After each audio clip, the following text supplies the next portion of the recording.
साईं बाबा को बहुत लोग मानते हो, जिनके इतिहास को 100 साल अभी पूरे हुए ईस्वी सन 2018 में। ईस्वी सन 1918 में इन्होंने शिरडी में समाधि ली थी, ऐसा कहा जाता है। 100 साल इनकी समाधि को पूरे हुए। कई लोग इनको भगवान मानते हैं, कई लोग इनको चमत्कारिक देव मानते हैं, कई लोग इनको महापुरुष मानते हैं, बचाते हैं और मत्था टेकते हैं। जरा सुनिए ये कौन थे। मेरा दावा है हिंदू हो या जैन हो, जो इनको मानते हैं, उन 100 में से 99 लोगों को भी ये पता नहीं है कि ये कौन थे। 99 लोगों को भी ये पता नहीं है कि ये कौन थे, कौन है, इन्हें क्यों लाया गया, ये 99 को पता नहीं। बेवकूफी की पराकाष्ठा देखो, जब पता नहीं और मानते हैं, पता नहीं और स्वीकार करते हैं, पता नहीं और पूछते हैं। बहरुद्दीन पिंडारी नाम का एक व्यक्ति था, ये अफगान से यहां आया था, ये पिंडारी जाति का था। ये मैं तब की बात कर रहा हूं जब औरंगजेब का खात्मा हो चुका था और मुगल साम्राज्य समाप्ति की ओर आगे बढ़ रहा था। धीरे धीरे मराठाओं ने अपना वर्चस्व जमा लिया था और वे हिंदू साम्राज्य की स्थापना के लिए बहुत मजबूती के साथ में आगे बढ़ चले थे। भारत के अंदर, भारतवर्ष के अंदर, अखंड हिंदुस्तान में जोरदार हिंदुत्व साम्राज्य का, हिंदू साम्राज्य का विस्तार होने जा रहा था। मैं की बात करता हूं, ये पिंडारी लोग लुटेरे हुआ करती थी। अफगान की जाति लूटने फाटने के लिए यहां पर आई थी। मुगलों के काल के अंदर इसने अच्छी खासी मात्रा में जगह जगह लूटपाट की थी।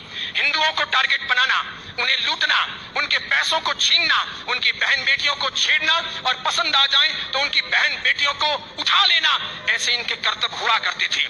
1838 में इस बहरुद्दीन का माफ कीजिएगा 1838 में इस बहरुद्दीन का जन्म हुआ और ये आगे बढ़ा। उसके बाद में एक फिल्म आई, वो हिंदी फिल्म थी। उस फिल्म को जगह जगह पर दिखाया गया षड्यंत्र के आधार पर।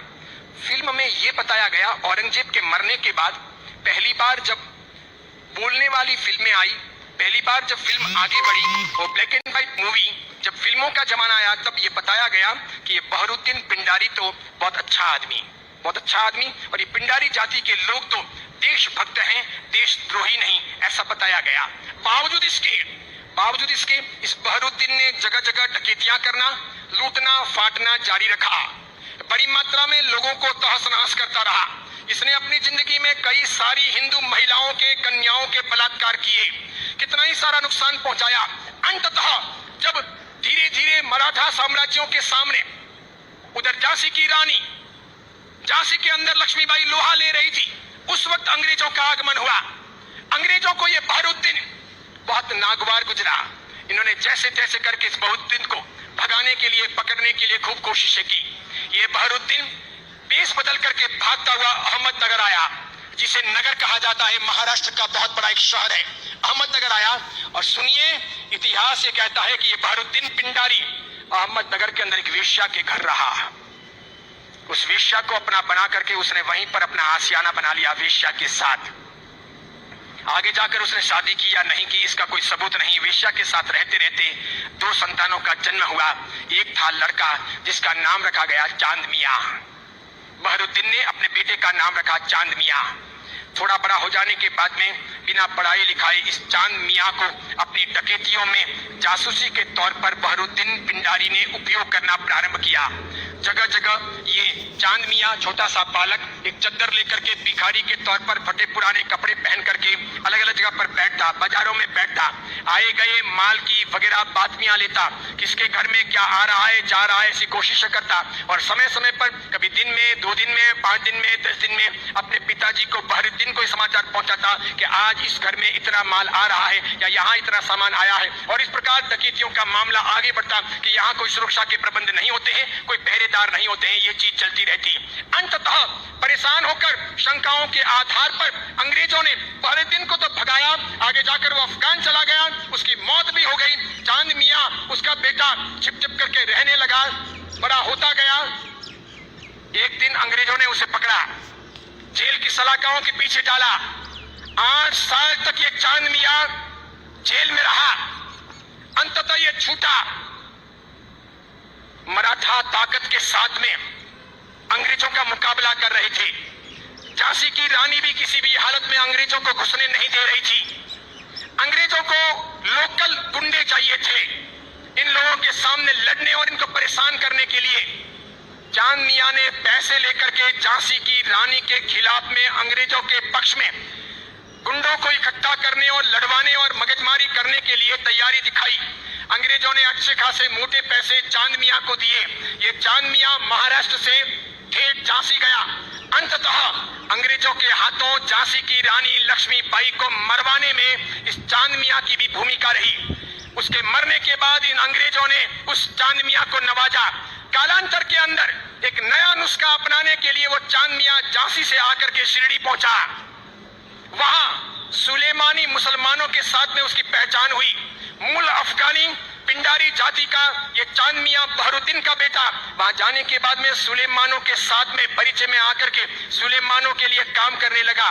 मुसलमानों की ये सुलेमानी जाति षड्यंत्र पूर्वक हिंदू और मुसलमानों के बीच के भेद मिटाने और धीरे धीरे इस्लाम का भीतर से प्रसार प्रचार करने का कामकाज संभालती थी। ये स्लो पॉइजन देकर के धीरे धीरे लोगों को मुसलमान बनने के लिए अलग अलग तौर तरीकों से कब्रों पर ले जाने या फिर अलग अलग दरगाहों पर ले जाने, उन्हें बदलने, उन्हें चमत्कार दिखाने के तौर पर परिवर्तित करने का काम करती थी। उनको ये चांद मियां मिल गया। वहां इसके लिए एक मस्जिद बनाई गई। मस्जिद का नाम हिंदू रखा गया, इस्लाम की मस्जिद नहीं रखी गई। लोगों को भ्रमित करने के लिए मस्जिद का नाम इस्लाम नहीं रखा गया, मस्जिद का नाम हिंदू के तौर पर रखा गया। इस इंसान ने अपनी जिंदगी में कभी कुछ काम किया हो, कोई साधना की हो, कोई धर्म चलाया हो, कोई धर्म ग्रंथ लिखा हो, कोई बहुत बड़ा व्यापक काम किया हो, ऐसा एक भी उल्लेख आज तक भारतीय इतिहास में नहीं है। सुनिएगा, यही चांद मियां सुलेमानों के परिचय में रहने के बाद धर्म परिवर्तन करवाने, चमत्कारों के आधार पर लोगों को भरमाने के लिए साई बाबा बनाए गए। इसी चांद मियां का नाम आगे हुआ साई। किसने नाम दिया? सुलेमानों ने। उसके लिए एक मस्जिद बनाई गई। बाद में वो हिंदुओं और मुसलमानों के बीच में सामंजस्य स्थापित करने के लिए फरिश्ते के तौर पर प्रस्तुत किया गया। देखिए आप एक मजे की बात, ईस्वी सन 1918 में इसने समाधि ली। उसके पहले फिल्में जब आती थी तब हिंदुओं और मुसलमानों के बीच का बहुत बड़ा भेद था, बहुत भेद। हिंदू मुसलमानों को पसंद नहीं करते थे भारत में, और मुसलमान हिंदुओं को पसंद नहीं करते थे। मुसलमानों को ईश्वर के नाम से बहुत एलर्जी थी, हिंदुओं को अल्लाह के नाम से बहुत एलर्जी थी। अगर आप थोड़े बहुत भी अपने प्राचीन काल में जाएं, मेरे जमाने के आसपास पहुंचे, ईस्वी सन 60 और 70 के दशक में पहुंचे, ईस्वी सन 1960 1970 और के जमाने में जितनी फिल्में आई तो फिल्मों में कहीं ना कहीं अल्लाह लाने पड़ते थे या फिर ईश्वर लाने पड़ते थे। बिना उनके काम चलता ही था। इन फिल्मों के आधार पर फिल्में हिट होती थी, फिल्में चलती थी। उस समय मात्र लटके मटके लेना, कमर को नचाना, ठुमके लेना और उससे फिल्म चल जाएगी, ऐसा होता नहीं था। उस जमाने का जमाना ऐसा था नहीं कि आज की हीरोइनें चल जाएं, थोड़े बहुत लटके मटके ले और फिल्म रातों रात कम कपड़ों के आधार पर फेमस हो जाए, ऐसा था नहीं। उस जमाने का कल्चर ऐसा था कि कहीं ना कहीं रिलीजियन, धर्म बीच में लाना पड़े। अल्लाह लाओ तो हिंदू नहीं देखेंगे, ईश्वर लाओ तो मुसलमान ऐतराज करेंगे। और देखो मजे की बात, अधिकांश प्रोड्यूसर मुसलमान थे। अधिकांश पाकिस्तान से, सिंध से, पंजाब से और कश्मीर से आए हुए हीरो और हीरोइन ये भी मुसलमान थे। लेकिन नौबत ये थी कि ये मुसलमान हिंदुस्तान के बाजार में अपने असली नाम से चल नहीं सकते, और इसीलिए दिलीप कुमार मुसलमान, उसको अपना नाम बदलना पड़ा। मीना कुमारी मुसलमान, उसको अपना नाम बदलना पड़ा। सुरैया देवानंद से शादी करना चाहती थी, लेकिन मुसलमान होने के नाते स्वीकार नहीं किया गया। पिता ने अनुमति नहीं दी कि हिंदू के साथ शादी नहीं हो सकती, उसे भी अपने नाम बदलने पड़े। 15-20 से अधिक ऐसे हीरो हीरोइन हैं 1960, 1970 और 1980 के दशक के, 1960, 1970 और 1980 के दशक के जिन मुसलमानों को मार्केट में चलने के लिए, स्ट्रेटजी बनाने के लिए अपने नाम बदलने पड़े। वो मुसलमान थे, उनको हिंदू दिखावा करना पड़ा। इधर देखो, जावेद अख्तर हो, सलीम खान हो, नौशाद हो और महमूद खान हो, ये सभी ऐसे प्रोड्यूसर थे जो जन्म से मुसलमान थे, इरादे से मुसलमान थे, हैं भी। इसके सिवाय अन्य आए और इन लोगों को अपनी फिल्में चलानी थी। इन लोगों लोगों ने एक तौर तरीका चलाया कि मुसलमान होने के नाते हिंदुत्व का समर्थन कर नहीं सकते और हिंदू देवी देवताओं को अपने को भ्रष्ट बताना है। क्योंकि आप पुरानी फिल्में देखिए और आज की फिल्में देखिए, किसी भी अल्लाह को कभी गाली नहीं दी जाती, किसी मस्जिद के ऊपर सवाल नहीं किए जाते, कभी कुरान के बारे में कुछ बोला नहीं जाता। लेकिन हिंदू देवी देवताओं की फिल्मों में मजाक होगी। किसी भी हिंदू देवी देवता को मानने वाले पंडित पुजारी को भ्रष्टाचारी, नालायक, रेप करने वाला बताया जाएगा। लेकिन किसी पादरी को, किसी भी मौलवी को रेप करने वाला या भ्रष्ट काम करने वाला नहीं बताया जाएगा। ये सब योजनाएं थी, वो मुसलमान प्रोड्यूसरों ने आगे बढ़ाई। बढ़ाते बढ़ाते उन्होंने वहां बढ़ाई कि उन्होंने देखा कि किसको लाया जाए। तब उन लोगों को साईं बाबा को लाना ठीक लगा कि ये है तो मुसलमान लेकिन हिंदुओं के बीच में खप जाएगा, है मुसलमान हिंदुओं के बीच में बिक भी जाएगा, है मुसलमान हिंदू मुस्लिम के बीच में अपना रास्ता अच्छा सा तय करवा देगा। तो पहली आई 1977 में फिल्म अमर अकबर एंथोनी। ऋषि कपूर ने उसमें इस साईं बाबा के नाम पर एक लाजवाब गीत गाया, हाथों हाथ वो बिका। फिल्म बहुत चली, देखो आप, फिल्म हिट हुई, बाबा भी हिट हो गए। फिल्म हिट हुई, बाबा भी हिट हो गए। मुझे ये बताओ, साईं बाबा का कौन सा धर्म ग्रंथ है? उन्होंने अपनी जिंदगी में, इस चांद मियां ने जो 8 साल तक जेल रहे, पिताजी के लिए जासूसी का काम किया, अंग्रेजों के हाथों बिके, झांसी की रानी लक्ष्मीबाई को मरवाने में जिसकी भूमिका रही, मराठाओं को बदनाम करने के लिए उसने बहुत काम किया, मराठाओं के स्वाभिमान को तोड़ने के लिए उसने बहुत काम किए, बहुत काम किए। क्योंकि मराठा एकदम पक्के कट्टर हिंदुत्ववादी, उन्हें यह मंजूर नहीं था, तो उनके स्वाभिमान को ठेस पहुंचाने के लिए उसने बहुत काम किए।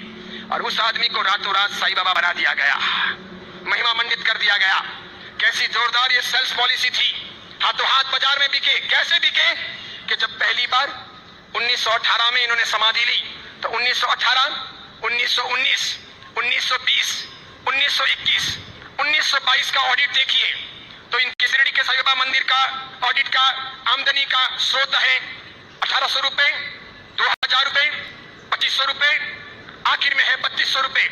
1918 से 1925 के बीच में 3200 रुपए की आमदनी वाले ये बाबा क्या हिट हुए, और पागलों की तरह हिंदुओं ने और जैनों ने कितना उनको हिट किया, कितने वो वहां गए, कितने मत्थे टेके और कितना पैसा बर्बाद किया कि आज शिरडी के साईं बाबा के मंदिर की वार्षिक आमदनी है 371 करोड़, 371 करोड़।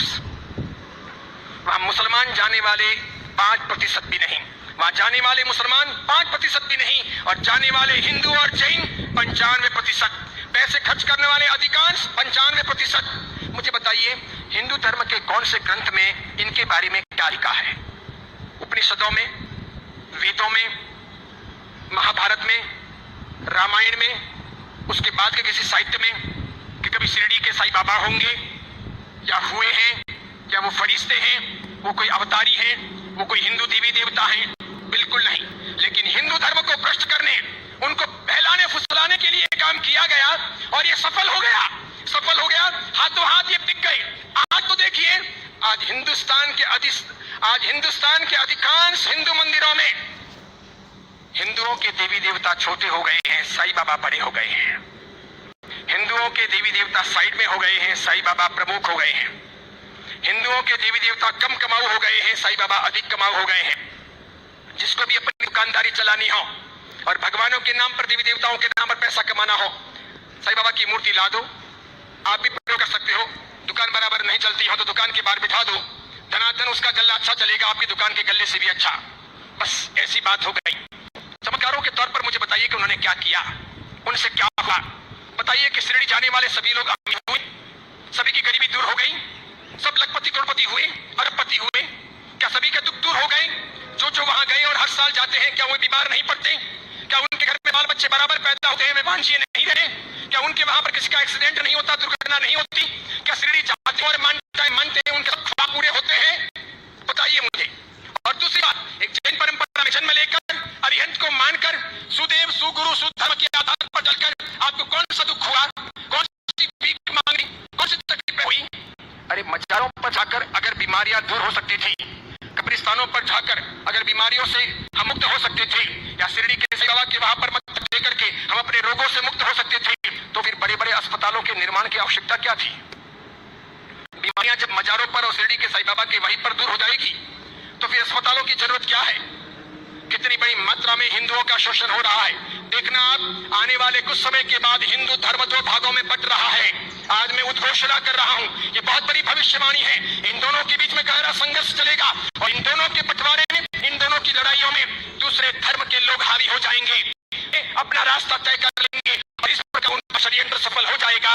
आगे जाकर के अब दो प्रकार के हिंदू आपको देखने को मिलेंगे। हिंदू धर्म दो भागों में बटेगा, एक साई भक्त हिंदू, दूसरे सनातनी हिंदू। दो प्रकार के हिंदू आपको देखने को मिलेंगे। एक वे जो साईं बाबा को मानते हैं, दूसरे वे जो साईं बाबा को नहीं मानते हैं। कई सारे हिंदू पंडित पुजारी हैं, कई सारे हिंदू संत महात्मा हैं, उनको भी अक्ल नहीं है। वे भी शिरडी के साईं बाबा के वहां पर जाते हैं और उनको मानते हैं और उनके मंदिर बनाते हैं और उनकी पूजा करते हैं। उनको पता नहीं कि राम का इतिहास है, कृष्ण का इतिहास है, बजरंग बली का इतिहास है, महाभारत का इतिहास है, रामायण का इतिहास है, देवी देवताओं का इतिहास है। इनका कोई इतिहास नहीं। ये हिंदू नहीं, ये साधक नहीं। जैन साधु साध्वी भी शिरडी जाते हैं तो यदा कदा दर्शन करने के लिए वहां चले जाते हैं और कर्म फोड़ के चले आते हैं। कितने बेशर्म होते हैं ऐसे जैन साधु साध्वी। क्यों उन्होंने पंच महाव्रत लिए हैं?